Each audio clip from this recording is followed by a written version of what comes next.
കൂടുതൽ വാർത്തകളും വീഡിയോകളും കാണാൻ ഈ ചാനൽ സബ്സ്ക്രൈബ് ചെയ്യുക. കൂടെ ബെൽ ബട്ടൺ അമർത്തുക. നമസ്കാരം. ഏഷ്യാനെറ്റ് ടിവിയുടെ എപ്പിസോഡിലേക്ക് എല്ലാ മഞ്ഞപ്രേക്ഷകർക്കും ഹൃദയം നിറഞ്ഞ സ്വാഗതം.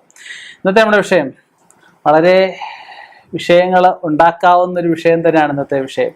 അപ്പം നമ്മൾ അതിൻ്റെ ആ രീതിയിൽ മാത്രം നമ്മൾ എടുക്കുക, അതിൻ്റെ പോസിറ്റീവ് വശങ്ങൾ എടുക്കുക, നെഗറ്റീവ് വശങ്ങളെ നമ്മൾ തള്ളിക്കളഞ്ഞേക്കുക. 27 നക്ഷത്രം ഉണ്ടല്ലേ. 27 നക്ഷത്രത്തിലെ 9 നക്ഷത്രക്കാരെ കുറിച്ചാണ് ഞാനിവിടെ പറയുന്നത്. ഈ 9 നക്ഷത്രക്കാർക്ക് മാത്രമല്ല ഈ യോഗം, പുനർവിവാഹത്തിന് യോഗമുള്ള 9 നക്ഷത്രക്കാരെ കുറിച്ചാണ് ഇവിടെ പറയുന്നത്. ഈ നക്ഷത്രക്കാർക്ക് മാത്രമല്ല മറ്റുള്ളവർക്കും ഉണ്ടാവാം. അവരുടെ ജാതകത്തിൽ പരിശോധിക്കണം. ജാതകം നമ്മൾ പരിശോധിച്ചിട്ട് ജാതകാല് ശുക്രനാണ് വിവാഹകാരന് 7, 8 ഭാവമൊക്കെ വിവാഹഭാവമൊക്കെ ആയിട്ട് വിവാഹാനന്തര ഭാവമായിട്ടൊക്കെ പറയുന്നുണ്ട്. ശുക്രൻ നിൽക്കുന്ന സ്ഥാനം, ശുക്രനെ വീക്ഷിക്കുന്ന ഗ്രഹങ്ങൾ, ജാതകത്തിലെ ഭാഗ്യസ്ഥാനം, 7, 8 ഭാവം, അംശകം, അങ്ങനെയുള്ള സ്ഫുടങ്ങളും ഒക്കെ ഗണിച്ചതിന് ശേഷം മാത്രമേ പൂർണ്ണമായിട്ട് നമ്മൾ ഇക്കാര്യത്തിൽ ഒരു തീരുമാനം ഉണ്ടാക്കാവൂ. അല്ല ഞാനീ പറഞ്ഞു എന്ന് പറഞ്ഞ് നമ്മളിപ്പോൾ ഉടനെ തന്നെ പോയി ഡൈവേഴ്സ് ചെയ്യുക, അല്ലെങ്കിൽ ഇതിൻ്റെ പേര് പ്രശ്നം ഉണ്ടാക്കുക, അതൊന്നും ചെയ്തിട്ട് യാതൊരു കഥയും ഇല്ല. നമ്മുടെ ജീവിതവും നമ്മുടെ സമാധാനവും ഒക്കെ നിലനിർത്തുന്നത് നമ്മുടെ ആയിട്ടുള്ള കാര്യങ്ങളാണ്. അതൊക്കെ ഒന്ന് ശ്രദ്ധിക്കുക. അതുപോലെ ഈ 9 നക്ഷത്രക്കാർക്ക് മാത്രമല്ല മറ്റുള്ളവർക്കും ഉണ്ടാവാം. അതിന് ജാതകം പരിശോധിക്കണം. അത് പരിശോധിക്കാതെ ഒരു കാര്യത്തിലും അന്തിമ തീരുമാനം എടുക്കരുത്. ആപത്താണ്. നമ്മുടെ ജീവിതം നമ്മളായിട്ട് നശിപ്പിച്ച് കളയാതിരിക്കുക. നമുക്ക് ആ നക്ഷത്രങ്ങളിലേക്കൊന്ന് കടക്കാം. ഭരണി, മകയിരം, ആയില്യം, അത്തം, ചോതി, അനിഴം, ഉത്രാടം, ചതയം, പൂരുട്ടാതി. അപ്പം നമുക്ക് വിവാഹത്തിന് എടുക്കുന്ന പോലെ തന്നെ പ്രാധാന്യമുള്ളൊരു മുഹൂർത്തം വിവാഹ നിശ്ചയത്തിന് എടുക്കുന്നത് അല്ലേ. വിവാഹ നിശ്ചയം വരെ എത്തി മുടങ്ങിപ്പോയി കഴിഞ്ഞാൽ ഒരു വിവാഹം കഴിഞ്ഞ അവസ്ഥ കഴിഞ്ഞു, ഒരു വിവാഹം അടുത്ത നല്ല രീതിയിൽ നടന്നു, അപ്പോൾ നിർവാഹത്തിനുള്ള യോഗം നമുക്ക് കഴിഞ്ഞു. പിന്നെ ചേർക്കുണ്ട്, എത്ര വിവാഹം കഴിച്ചാലും അത് നിൽക്കത്തില്ല.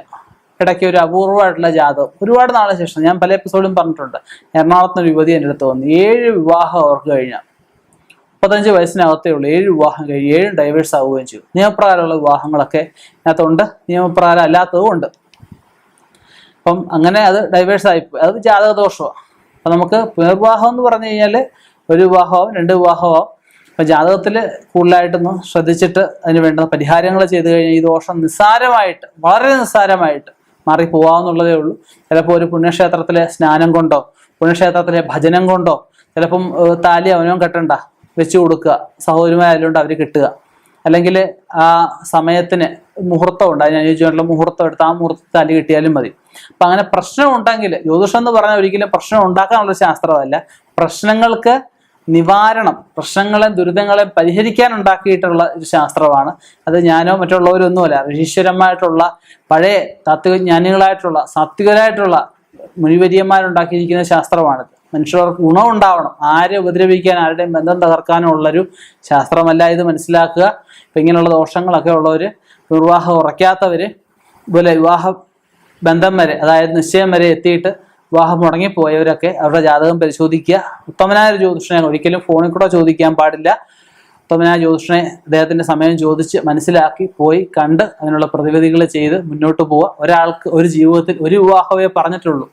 ആ ഒരു വിവാഹം നമുക്ക് നല്ല ബന്ധം, നമ്മളെ മനസ്സിലാക്കുന്ന, നമ്മുടെ കുടുംബത്തിന് പറ്റുന്ന, നമ്മുടെ കുറവുകളെ മനസ്സിലാക്കുന്ന നല്ല ഒരു പങ്കാളിയെ നമുക്ക് കിട്ടുമ്പോഴാണ് ആ ജീവിതം നല്ല സുന്ദരമായിട്ട്, നല്ല ആത്മവിശ്വാസത്തോടെ, നല്ല ഒരു സന്തോഷത്തോടെ നമുക്ക് ജീവിച്ചു തീർക്കാൻ പറ്റുന്നു. ജഗദീശ്വരൻ ഞങ്ങളൊരു പങ്കാളിയെ നിങ്ങൾക്ക് തരട്ടെ എന്ന് പ്രാർത്ഥിക്കുന്നു. നിർത്തുന്നു. നന്ദി, നമസ്കാരം.